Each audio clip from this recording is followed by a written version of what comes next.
Hey there. It's time for a lawyer reacts because there's a new response in the Tati Westbrook defamation lawsuit against YouTube channel Without a Crystal Ball and Katie Joy Paulson. This is the defendant's reply to the plaintiff's opposition to the defendant's motion to dismiss. We'll go through the procedure that got us up to here, and this is a first take reaction on it. And now we have all the arguments in this motion, and we can break down the law in another deep dive video with regard to the legal arguments. So let's react. Let's just get into this, see what it says, do all the things.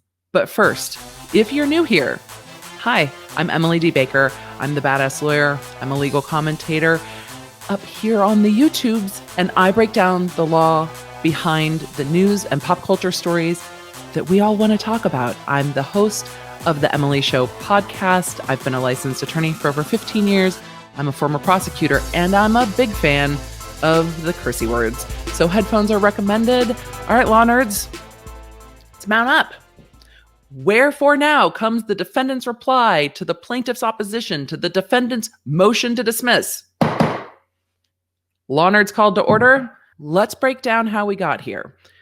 Tati Westbrook sued YouTube channel Without a Crystal Ball and Katie Joy Paulson, KJ for short, for defamation over statements alleged to be made in a number of videos, tweets, and an article on pathos.com. Pathos, I'm going to pronounce it wrong. I understand. It still happens. Then there were shenanigans on the social medias, and Tati Westbrook, the plaintiff in this case, filed a motion for preservation of evidence. We call it the motion to not delete your shit. That motion was resolved by stipulation between the parties. The attorneys agreed on what can and cannot be removed in this case, because preserving evidence on social media in a social media-based defamation suit is, important and legally obligated. Then, instead of a reply to the lawsuit, so you get sued and you can answer the suit saying, I didn't do that shit, or there's other procedural things you can do. In this case, the team for KJ and her channel decided to file a motion to dismiss on a number of grounds. I have videos breaking that down. The hot topic, the hot take, the tea is the jurisdiction argument in this case. That's really the weighty legal argument of this. Does the state of Washington, where Tati and her husband live, have jurisdiction over KJ and her channel, residents of the state of Minnesota? So can the court in Washington bring Minnesota residents into Washington court and, rule over them and make them do the legally things? That's where we're at procedurally. Defendants filed the motion to dismiss. Plaintiffs filed the opposition to the motion to dismiss on the jurisdictional and other grounds. Then more videos happened. Then the plaintiffs filed essentially an addendum to their motion saying, hey, and this too, there's some more shit.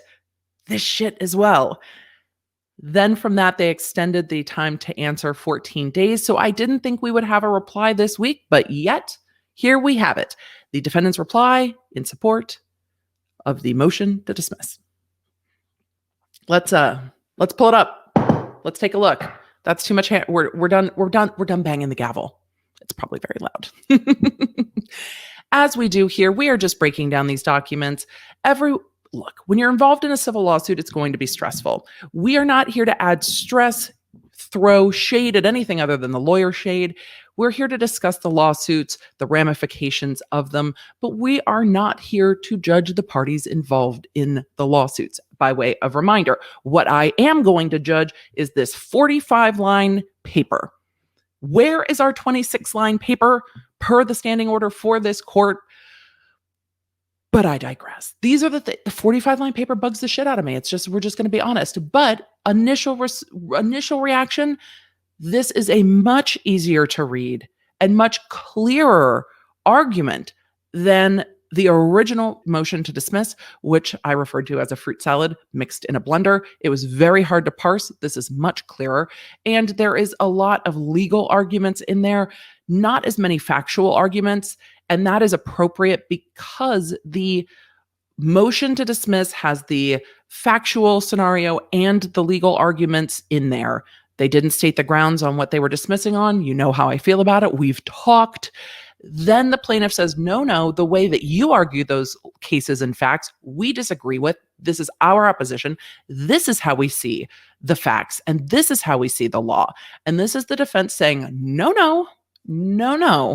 This is how we see the facts. And this is how we see the law. Keeping in mind that all of these documents written by their own side are written in a way to advocate for their position. And this motion does just that. Response, if I call it a motion, it's a reply. I'm going to interchange them. It's a reply. We've got the argument laid out. You know how I love a header. We know exactly where we are in the argument. Makes it very easy to read. Plaintiffs fail to demonstrate a basis to assert personal jurisdiction over defendants. That means bringing them into that court in Washington. Plaintiffs fail to demonstrate that defendants purposefully directed their conduct at Washington under the effects test. This is the time to remind you, if you haven't seen the other videos, those will be helpful. Go look at them, come back, and then you'll understand. You'll be like, oh, this is why we're talking about jurisdiction so much. They then cite their recitation of the law in cases alleging intentional torts where allegedly tortious conduct takes place outside the form in this case being Washington, has effects inside the form. The Ninth Circuit examines purposeful direction using an effects test based on Calder v. Jones, which we have talked about. This test has 3 elements. These are the 3 parts that the court's going to evaluate. Commit an intentional act, expressly aimed at the form state, causing harm that the defendant knows is likely to be suffered in the form state. So, an intentional act, there are videos, there are statements. We're not really arguing intentional act. Were words spoken? Yes. Are those words defamatory? That hasn't been decided yet. But were words spoken? There's no argument that words were spoken. It's whether the words have the weight and effect of being defamatory. So, step 1, irrelevant to our breakdown today. Expressly aimed. So were the statements, videos, tweets, articles directed at Washington State? And would the defendant have known, KJ in this case, that the harm that's going to be suffered to the person, Tati Westbrook, her husband and her company in this case, be suffered in the state of Washington? The defense goes on to allege that plaintiffs fail to allege or present evidence that defendants expressly aimed their conduct at Washington. As explained below, plaintiffs make no attempt to establish that the focus of the alleged harm was in Washington, and the contacts they do identify are plainly insufficient to establish expressly aiming here. I expect strong language throughout this motion, and we definitely get some because there were very strong lawyer words used in plaintiffs' opposition. So I am not surprised that there will be claps back in this. I would expect claps back in this, and there are some. There's also a sassy footnote. I love a sassy footnote. We'll get there. We're not to sassy footnotes yet. Plaintiffs make no attempt to show that Washington was the focus of the alleged harm arising from defendant's publication. The focus or brunt of the harm remains a critical factor in the effects express aiming analysis. So this is now going to break down what the legal standard is, what those components of the legal standard are, and talk about it. They say plaintiff's effects express aiming argument is most notable for its failure to even attempt to show that the alleged harm from defendant's publication was focused in Washington, or even that a substantial amount of harm was suffered here. I have quibble, but when we break down the law, I will bring up the other documents, overlay them, and tell you my quibble. But in sum, my quibble is that I think that plaintiffs definitely argued that the harm suffered by Tati Westbrook was suffered when she lived in Washington, same with her husband. So saying that they didn't allege it, or even attempted to show it doesn't, I was like, but they said it. Like there can be an argument that what they said wasn't sufficient, but I don't think the argument is that they didn't allege it, because they did. The legal parsing, for another video, I'm going to get off topic. We're doing a reaction. This omission appears to be explained by plaintiff's overreading of the Ninth Circuit's 2006 holding. By the way, the overreading is lawyer shade in there. We appreciate lawyer shade up on this channel. That's lawyer shade saying you've read into this case, and what you're saying the case says is not what we believe the case says. So we think you're overstating the case. Then we get into them arguing the different steps of the effects test, saying that the way that Tati Westbrook's side laid it out in their opposition is not how they're reading the law, and that the way they're reading the law means that this must be dismissed because there are not enough contacts and it's not specifically aimed. And that's what they get into in these cases that they're citing, a 2006 Ninth Circuit holding in Yahoo Inc. And then they go on and cite what Yahoo says, getting into the court saying, we take this opportunity to clarify our law and to state that the brunt of harm need not be suffered in the forum state. And then that goes on. I think it's very interesting. I have not parsed the Yahoo case yet, but will before we do a deep dive. So their recitation of this is saying, no, there needs to be sufficient harm in the state, but also the thing quoted saying that the brunt of the harm need not be suffered in the forum state. So I'm interested to see how the court connects the two thoughts from the quote cited here and the quote cited down below, that the court held the third element required only that the plaintiff suffered jurisdictionally sufficient amount of harm in the forum.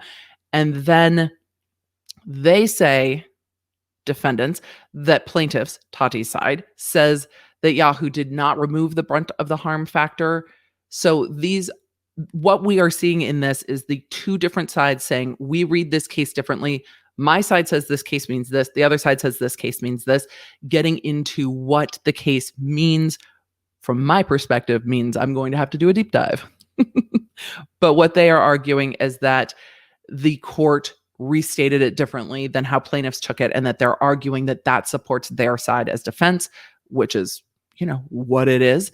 The footnote here says, notably, plaintiffs analyze purposeful direction for these internet-based claims exclusively under Calder and Keaton, both decided in 1984, years before the internet came into being. However, I need to go pull back up everything, but from my reading of Calder and some of the cases that came after, Calder still is the underlying controlling authority. However, if there are other cases that control over Washington that specifically give you context, then we can see what that is. That's what the defense is arguing here, that some of these newer cases, in their opinion, override's too strong of a word, give context to the Calder decision from 1984 that we've talked about. So they go into a few more cases, Walden versus Fuhr, saying or alleging it reasoned in that case that the express aiming requirement was not satisfied because, quote, most of the recipients of a newsletter were outside the forum. So now it's getting into parsing how many people was the thing directed at. So in YouTube context, how many people was the video directed at? How many people in the forum was this shown to or directed at? And plaintiff is arguing that there is enough. Defense is arguing that there is not enough. They get into this AMA multimedia case where they say that the court held the purposeful direction was not established over a publisher of internet adulty things that had customers in the forum representing nearly 20% of its total audience. So now the argument becomes, if 20% isn't enough, is whatever other percent enough? And now we have a court purporting to say that there's a percentage here, and that percentage becomes a tipping factor. And so the argument for defense is, hey, court, this court found that there wasn't enough there. And in our case, it's less than that. So clearly ours can't be enough if that case found that it wasn't enough. Indeed, the court rejected the assertion of personal jurisdiction despite additional significant connections between the defendant and the forum, including, one, a substantial amount of defendant's content was developed within the forum. I'm assuming the court means made in that case within the forum state. and that 2, the defendant used a form-based company to facilitate the use of its website by residents of the form. It's interesting to me that they found that not enough, and I will look at this case because there are other cases that would have found well more than that sufficient for personal jurisdiction that I have read recently. So it will be interesting to see how those things square and where this authority sits on how courts have considered it. But this is a 2020 Ninth Circuit opinion, so this is a much newer opinion. The court concluded that the express aiming requirement was not satisfied because the form was not the focal point of the website and the harm suffered. In this case, I imagine what plaintiff's arguments will be is that the focus of the harm suffered is at a person who's a resident of Washington, and was the form the focal point of it or not? It's hard to argue because when it comes to YouTube, it's broadly broadcast, but are videos connecting to a Washington resident talking about their connections with Washington directed at Washington? I don't know. I don't think targeting is the main point of plaintiff's arguments. It had been contacts and substantial contacts with the state and brunt of the harm some. So we will see when we parse it more deeply, but that's their argument, that YouTube is more broad essentially. And so you're not targeting videos just to Washington. You're not targeting your speech essentially just to them. Most recently, and then they get into another 2020 case applying the Calder standard and Walden, holding that express aiming was not established in that case with respect to defamation and harassment claims arising from social media posts. The defendant had deliberately sent to several California residents. So it's saying even though those were sent to residents, they are alleging that the case said, no, it's not enough. That the court reasoned that these connections notwithstanding, the plaintiffs failed to show the brunt of the injury to their reputations was suffered in California. In Calder, they found that it was enough. Again, we'll parse the legal stuff later. Here in their footnote, they say the majority ruling in, I believe it's either going to be Janice or Janu, drew a lengthy dissent, but that dissent did not take issue with the majority's inclusion of the focus of the inquiry factor. What this footnote indicates to me is that there was a disagreement in the court, and defense is arguing, even though there's a disagreement in the court on this case, the disagreement's not to this point that we're arguing. So to this point that we're arguing, you don't need to evaluate that much more, is essentially the argument there. Indeed, the dissent observed that the majority opinion correctly states the general applicable law concerning personal jurisdiction. Going on, plaintiff's showing with respect to harm in Washington is virtually non-existent. And this is where we're going to get a lot of back and forth, especially in my brain, about domicile and not domicile in Washington. Is the harm in Washington there or not? Did the Westbrooks live in Washington or not? Is it enough to establish the harm there? And there is a back and forth in the facts over, were they domiciled? Is it sufficient? And the plaintiffs say yes, and the defense says no. To establish harm occurring in Washington, plaintiffs rely solely on declarations of 2 Washingtonians. Again, I think they also relied on domicile, who attest that they stopped purchasing Halo products after watching defendants' videos because the videos caused them to think less well of plaintiffs. Importantly, this is 2 out of, quote, hundreds of thousands, if not millions of viewers that are alleged to have watched these videos. And then they get into docket number 1, line 26. This is why the lines are so important, because this will tell you where it is in the legal document. So docket number 1's the complaint. So this is in the complaint at line 26. Even taking these declarations at face value, which in a motion to dismiss, you kind of have to, they come nowhere close to supporting the assertion of personal jurisdiction. And then it contrasts how many copies of the National Enquirer were in Calder, and it parses, again, this AMA case with the 20% and then form harm ratios, which I don't believe are argued in the original motion to dismiss, and this is why there's a reply. Opposition brought up other facts. Now they have a chance to reply to those other facts and bring up the harm ratio, form harm ratio, and talk about what the harm ratio was in that case and why here they go on to argue the ratio is different and therefore they assert not sufficient. The alleged deliberate targeting of a resident of a forum does not constitute express aiming of conduct at that forum, but the resident of the forum does go to harm. Just saying. Plaintiffs continue to insist they were residents of Washington beginning in late 2018. I think they say they were domiciled in Washington in late 2018, which is slightly different than residency, not to be picky, but gonna be picky because lawyer. Domicile is where you call your home, though you can have multiple residences. I mean, I'm not bougie enough to do it, but you can have a home here, here, here, here, here. We're seeing that right now with celebrities who have homes in Calabasas and then also have homes in Wyoming and things like that. You can have multiple residences, but you are only domiciled one place. And the rules of domicile have to do with how much you're in the state, what your contacts are at the state, if you're operating your business out of the state and things like that, which is argued in the other one. So there is this quirk of residency versus domicile here that's worth noting. They go on to say, as explained in section 2 below, the assertion is conclusively refuted by Mr. Westbrook's own sworn declaration in 2019 in another lawsuit that he was living in California late in 2019, as well as a trove of other evidence. I like we're seeing there's a little sass. It's a little sass. We're not mad at the sass. We're never mad at the lawyer sass. However, as defendants explained in their opening brief, I just stylistically would have said in their motion to dismiss, but okay, in their opening brief, even if and to the extent plaintiffs lived in Washington at the time of any alleged defamatory publications, and even if defendants were aware of that, it would not support personal jurisdiction. And this is helpful because in the motion to dismiss and in the jurisdictional arguments, you generally take things in plaintiff's favor. That is the standard you're going with.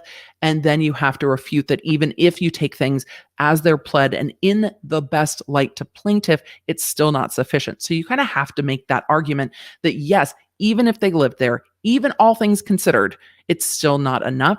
And I'm glad to see that coming up because it was not addressed as they were parsing kind of the 12b6 motions in the original motion to dismiss.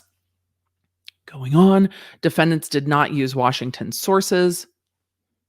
This is getting directly into the assertion that in videos KJ made, she talks about searching everywhere and anywhere, and it is replete in the plaintiff's motion talking about things that were said on video. Defense is going in to argue that they were not Washington sources and that while in Minnesota, I don't think anyone thought that KJ had actually gone to Washington, but they're saying while in Minnesota, defendants accessed and searched Ancestry.com and MyLife.com. Both of them are globally available websites that collect records and information from all over the United States. And then there's a supplemental declaration from KJ. Defendants were not searching for Washington records.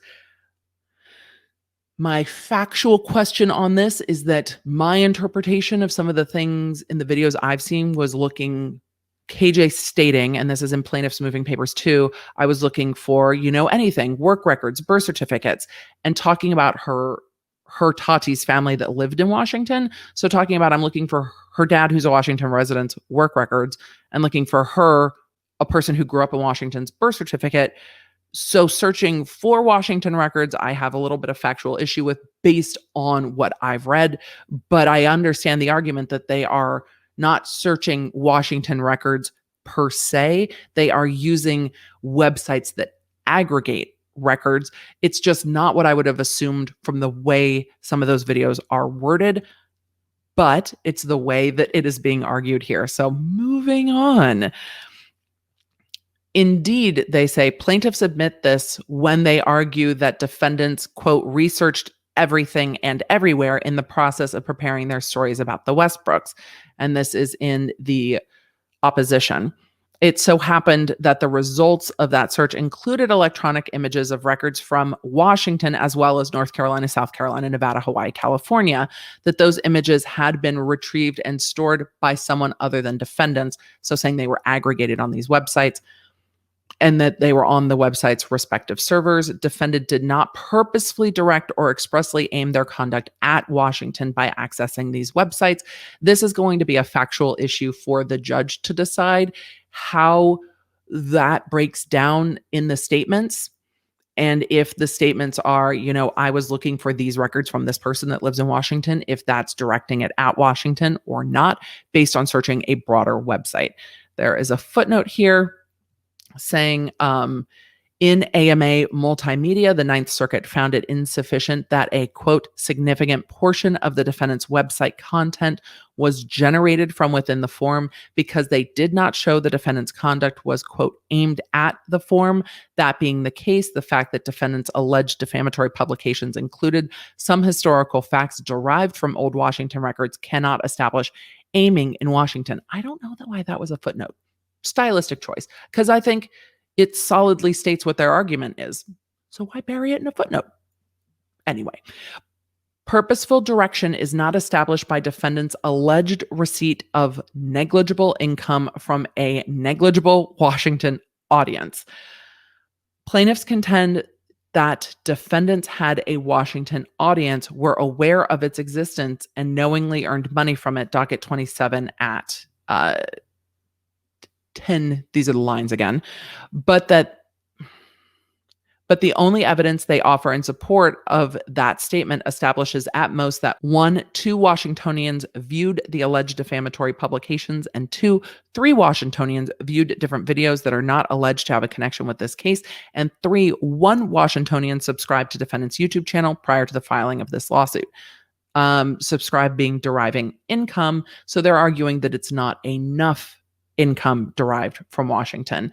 This showing is feeble by any measure, they say, but it is especially so when measured against plaintiff's assertion that the alleged defamatory videos were viewed by hundreds of thousands, if not millions of people in the complaint.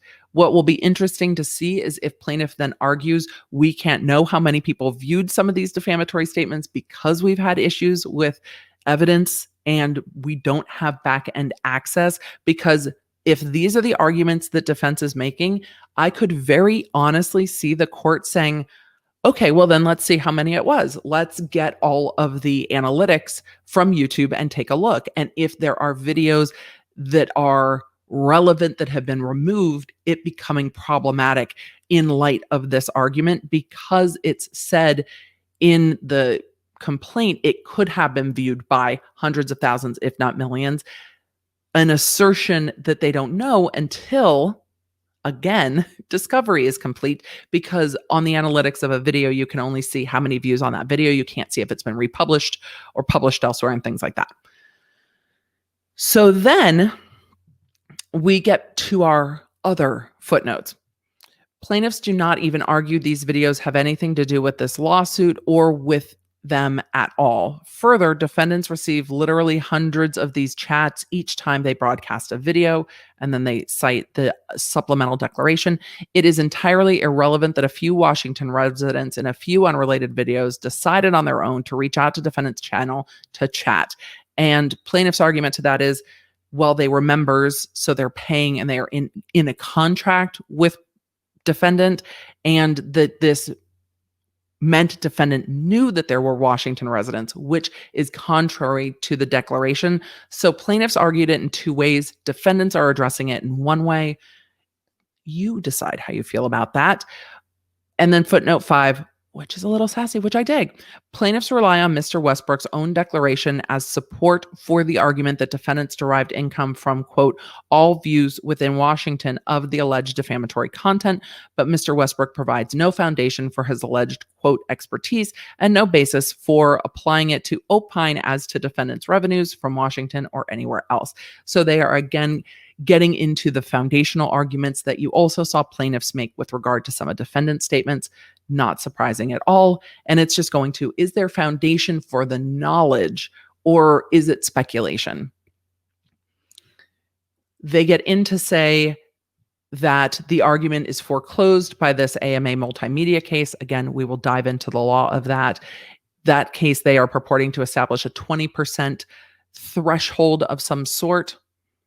They are saying then that plaintiff While ignoring all recent authority governing personal jurisdiction in cases involving internet torts, plaintiff rely exclusively on Keaton in support of their Washington audience argument. In Keaton, the court held that a New Hampshire court could exercise personal jurisdiction over Hustler magazine, and then talked about how many were in circulation. And defendants here, in that case, circulated their defamatory content to viewers in Washington. And defense then goes on to argue that the plaintiffs contend that, like the defendants in Keaton, defendants here circulated their defamatory content to viewers in Washington and derived income through all the views of that content in Washington, and then cites where it says, they're saying, however, the critical fact in Keaton was that Hustler magazine deliberately mailed tens of thousands of hard copies to the offending magazine readers in the form state. So saying transmission by mail and transmission by internet are different.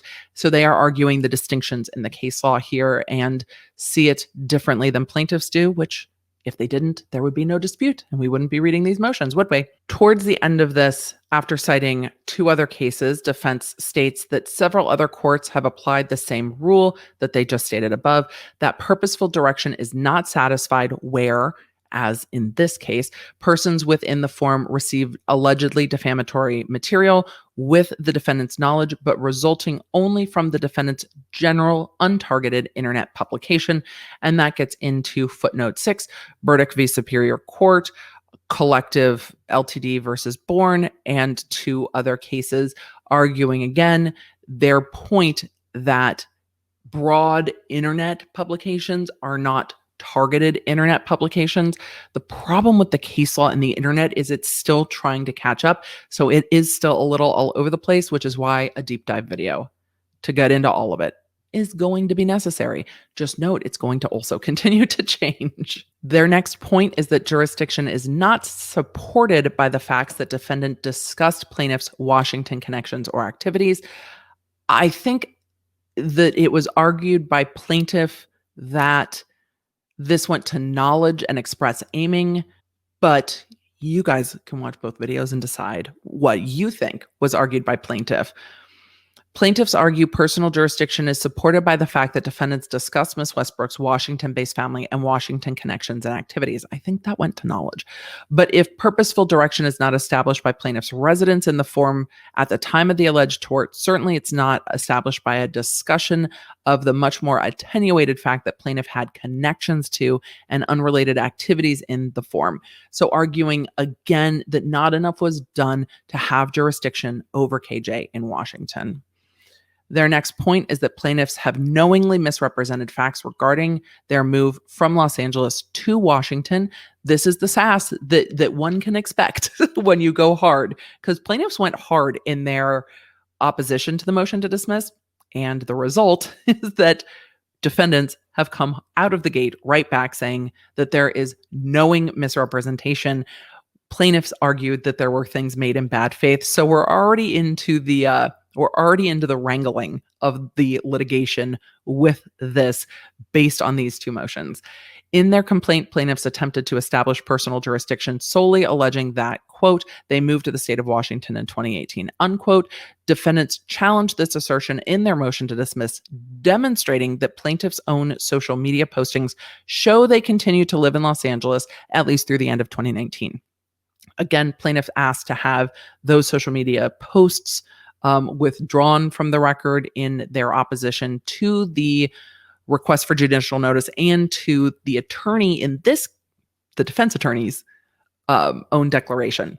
They go on to say that the 2019 social media postings prove that they continue to live in LA a full year after they claim to have moved to Washington. In their response, plaintiffs again insist that they, quote, moved back to Washington from California in late 2018 and purport to prove this by citing the declarations of Tati and James Westbrook, who said that they moved.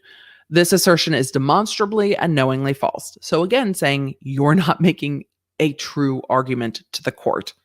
which is, shots fired back. In early September 2019, James filed a motion to vacate a default judgment in a fraud lawsuit brought against him in Los Angeles County Superior Court. This lawsuit is one of the lawsuits that was brought up in some of the defamatory statements that plaintiff is alleging was mischaracterized. So it's interesting that it's coming up here. Some of it is attached. We will break that down separately, but it is attached and we will scroll through pretty quickly. That motion was filed by the same Los Angeles attorneys who represent plaintiff in this case. Yes, it was filed by Saltsy. Were we hoping maybe that they would just say filed by Saltsy? No, they're not going to do that in legal motions, but you never know. Trisha Paytas was cited. Things can happen. One can hope. One can hope. It was premised on Mr. Westbrook's assertion that the Hawks lawsuit and related papers were served on him at a Hollywood, California address that he moved away from at the time of the service, which is the, hey, you've been sued.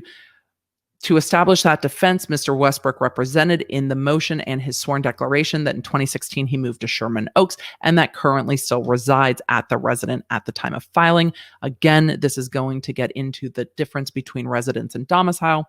Of course, Mr. Westbrook cannot have continued to reside in Sherman Oaks, California as of early September 2019 if he had moved to Washington in late 2018. We are going to see them parsing in court the difference between residence and domicile. But anyway, either he deliberately misrepresented facts to the Los Angeles court in September 2019, or he is deliberately misrepresenting facts to this court now, or domicile and residence are different. Just my interjection. The evidence overwhelmingly supports the latter conclusion. First, while they unequivocally assert in their response brief that they moved to Washington in late 2018, the sworn declaration testimony that purports to prove that assertion merely states evasively, lawyer words, lawyer shade, that they, quote, started to move to Washington in late October 2019. Second, the Westbrooks take pains to point out that they are currently Washington residents and currently have bank accounts there without stating when those events took place. Third, the Westbrooks state in their brief that they, quote, paid taxes in Washington for the 2019 tax year and will pay taxes in Washington for the 2020 tax year. However, in their declarations, they only attest that they file their personal federal income taxes in the state of Washington. And then they say, emphasis added, it is not clear what it means to file one's federal income taxes in a certain state. And then there's a footnote. It is telling that the Westbrooks are silent as to whether they paid California state income taxes in 2019, which I don't really think is telling. Just as a personal aside, you kind of file state income taxes wherever you derive income from, whether you're domiciled there or not. And California particularly does not take kindly to business owners that live out of state and derive income from California. There was a very large case about an Arizona resident who earned money from a movie company in the state of California and then failed to file personal state income taxes for the income derived in California. But this would be true if you derive income from anywhere. So if you do consulting and have clients in multiple states, a lot of those states will require you file personal state income taxes saying, hey, I derived income from your state. Of course, that can change if it is not personally derived income, and this is not tax advice, but however, there can be a lot of reasons why that's so. So I take issue with the fact that it's telling. I don't think it's telling, and Washington has no state income taxes. But in your federal taxes, you would say, I'm a resident of the state of Washington, but I'm not a tax professional. Tax professionals, let me know what you think in the comments. Is it telling? I want to know your opinion. Is it telling that they did not talk about whether income taxes were paid in California if they derived income from California? Let me know. I'm curious as to the tax perspective. Fourth, in their opening brief, defendants point to numerous social media posts from Miss Westbrook isn't it MRS? Is that me being picky?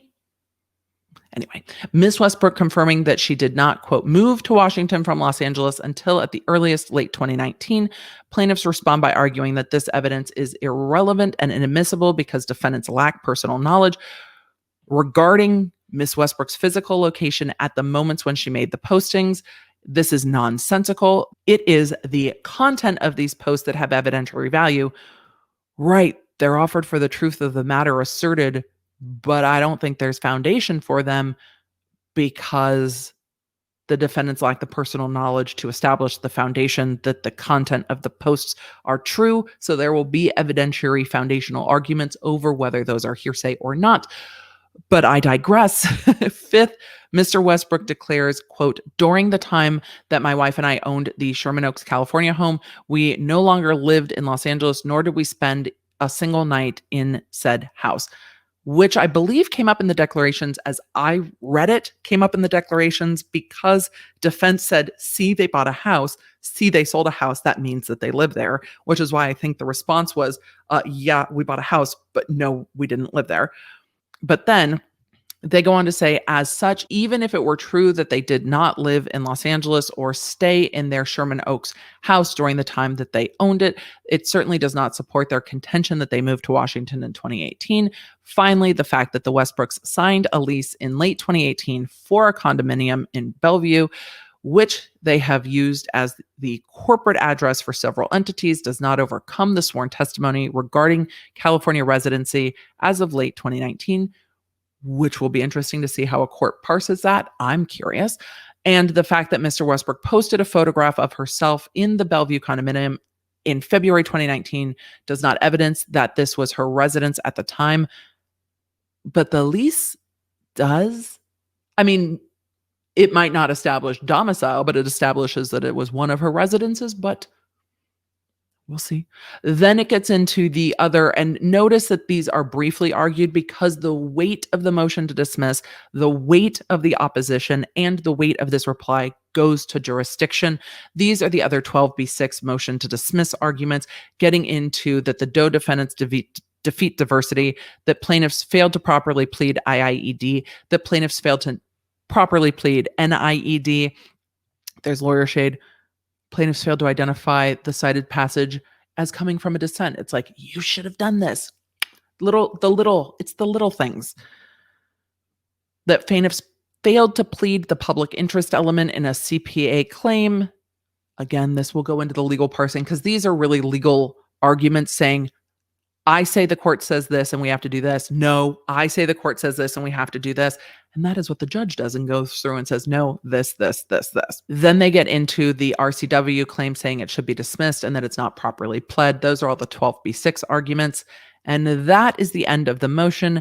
Then there is a supplemental request for judicial notice asking the court to take judicial notice of the Hawks versus Westbrook case and the full context of the Swanson versus Halo Beauty case. And then they link them where they were retrieved from and then attach them. So we now do have part of the Hawks versus Westbrook case out of Los Angeles, the motion to set aside a default judgment and a declaration from both Saltsy and from James Westbrook. We will get into the legal behind all of this at a later point in time, but it's interesting that this was brought up. This is one of the cases that was mentioned in the alleged defamatory statements, and if memory serves, this motion was granted and that case had a default judgment in it, and the default judgment was overturned after this. But what KJ's attorneys are arguing at this point is that James Westbrook in this said he continued to reside in Sherman Oaks, but continued to reside means he lives in Sherman Oaks and not in Washington, because these were signed in September 2019, saying in particular that lived at the old address from June 2001 to September 2014, at which time I moved to Studio City, California, where I lived until February 2016. In October 2016, I was living in Sherman Oaks, where I currently still reside. They are arguing that means that they are domiciled in Los Angeles. Plaintiffs, I imagine, will argue, no, that was one residence, but they were domiciled in Washington at this time. And defense is going to say, well, then why in 2019 did it say where I still reside? We will see what the arguments are. I can extrapolate, but we will see what the arguments are on that point. It's not surprising to me that it's brought up. This is the partner lawsuit with the motion to dismiss for form nonconvenience. I have a video breaking this down. Remember, this is the one with the chart This is James Westbrook's declaration attached to the motion in the Swanson case, the declaration of Tati in the Swanson case, and then into the supplemental declaration of KJ in support of defendant's motion to dismiss, getting right into it. This states, I understand plaintiff's lawsuit against me is based in part on videos I made during which I discussed facts regarding Tati's and James's lives before they became famous. That information included facts from public records regarding James's life in North Carolina, South Carolina, Nevada, California, and Hawaii. It also included facts from public records regarding Tati's life in Washington before she moved to Los Angeles. I understand plaintiffs now contend I used, quote, Washington sources to obtain information related to Tati's time in Washington and Tati's Washington relatives. This is not true. In the context of media and reporting, I understand the word sources to refer to persons who provide information relevant to the story. Well, then what do you call articles? If not what do you call the other stuff? Let me know in the comments. I'm curious as to what you would then call the other stuff. To my knowledge, I had contact whatsoever with any Washington resident in connection with developing or posting these stories, nor did I travel to Washington or access any Washington records database. And that's really going to be one of the points of contention as to whether a database was accessed or not, how much research was done in Washington or not. Instead, while in my Minnesota home, I obtained the electronic images of the relevant historical Washington records regarding James and Tati from two websites, Ancestry.com and MyLife.com. I was not specifically looking for Washington records or records from any particular state. I imagine plaintiff's argument on that will be, but in the video it says this. Continuing, rather, I wanted to find whatever information I could, regardless of what state the information originally came from. It is my understanding that both of these websites are accessible globally and include information and records, at least from all over the United States. In using these websites, I viewed electronic copies of relevant records from numerous states, and it lists the states. The document images were on the website itself. To my knowledge, they did not, quote, link to local websites in the various states where the originals of the records are stored. So the argument there, it seems, is that Ancestry downloads all of these onto Ancestry, and so you never really access a database from elsewhere, which is, it's an argument the course is going to have to parse as to what going into Washington looks like for the purposes of research in a digital age. In response to plaintiff's statement that YouTube channel operators can get data on where their subscribers live, I researched the matter and discovered that during the period relevant to this lawsuit, May 2019 through October 2020, only 0.07% of my subscribers live in Washington, which is interesting the way that she states it, because she doesn't attach what she researched, but she's purporting to reference what's in a document. So there might be a foundational objection. Instead of her stating personal knowledge, she's stating knowledge of a document. But this is getting into nerdy evidence class. So for my nerdy law students who are watching this, tell me what you think. Law nerds, with regard to item 4, does this purport to state personal knowledge of a fact, or does it purport to state personal knowledge of the contents of a document? And if so, is the foundation sufficiently laid?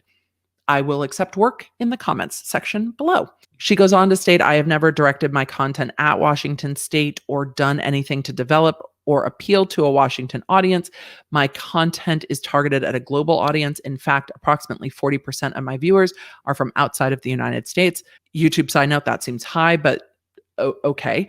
Prior to this lawsuit being filed, I had been in contact over social media with Lori Ann Barnhart. This harkens back to declarations made in the opposition on a few occasions. I did not know Ms. Barnhart was a resident of Washington. I am unaware of the state of residence of most of my subscribers and viewers, except now you said that you've looked it up, so you're probably aware at this point, but okay. Because the information is not important to me or my business, when I referred to Miss Barnhart as my best friend, it was not meant literally or even seriously. It was a lighthearted comment on the fact that she had been a critic of mine and had turned into a supporter. I meant it as hyperbole, and I believe the context makes that obvious to any reasonable person. I appreciate that's a little bit of a dig at Salty, I think. Do you think? Let me know what you think. But you got to appreciate, we know there's going to be shade. We're not mad at a little bit of shade. Just a little, just pointing it out, calling it like I see it. I have had very limited interactions with Miss Barnhart, do not know her well, and do not consider her to be a friend at all, let alone my best friend. It will be interesting because this, I think, when I first read it, my initial thought was this is going to open the door to a lot of discovery regarding any conversations between them, because now it goes to the veracity of the declaration. And what we've seen on social is apparently there have been the removal of the Lori Ann accounts. So it will be very interesting to see how that plays out, and if that opens the door to now we get to get into all of the information with regard to your contact with this account, because now it goes to the veracity of declaration. So I think that opens a door in some, but I also think they had to address the Lori Ann stuff. So it's kind of one of those, you've got to walk a fine line, because otherwise you open the door for discovery. After plaintiffs filed a declaration from Kim Fulmer exposing irrelevant personal details about Lori Ann Barnhart, Ms. Barnhart sent me several messages during a live stream I held on December 29th, 2020. Because she was not a subscriber to my channel, she paid a small amount of money to send those messages, a total of approximately $25, I believe. I understand plaintiffs argue I, quote, knew viewers of my channel were Washington residents, and that they have identified a total of 3 very short chat messages sent to me during my video broadcast from people who identified that they are from Washington or Seattle. Plaintiffs do not even suggest those videos are related in any way to this lawsuit. Right. They were suggesting that there was knowledge, that there were contacts with the state of Washington. But I digress.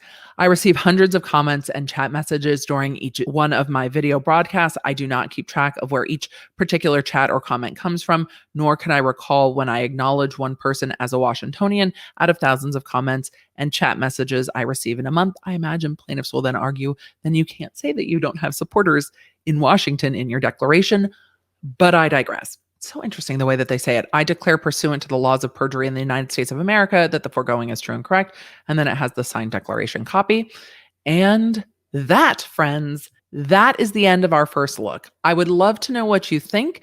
Let me know what your questions are. So when we do a breakdown of how these cases go back and forth, we can talk about what those cases are, what they say, and how they interplay with each other, and kind of my takes on the interpretations of those cases.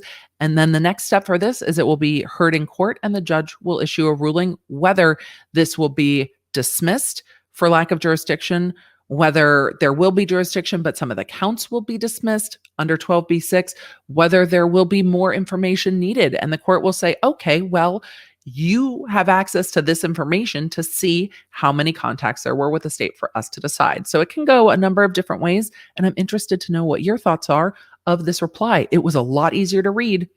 That's for sure. It was not a complete word salad. And the way that the law was broken down was much more clear for me than in the original motion to dismiss. Love to know your thoughts. Do the YouTube-y things. Do the liking things and the subscribing things. We're here on the YouTubes. Do the YouTube-y things. We're pushing towards 100K subscribers so we can dye our hair purple.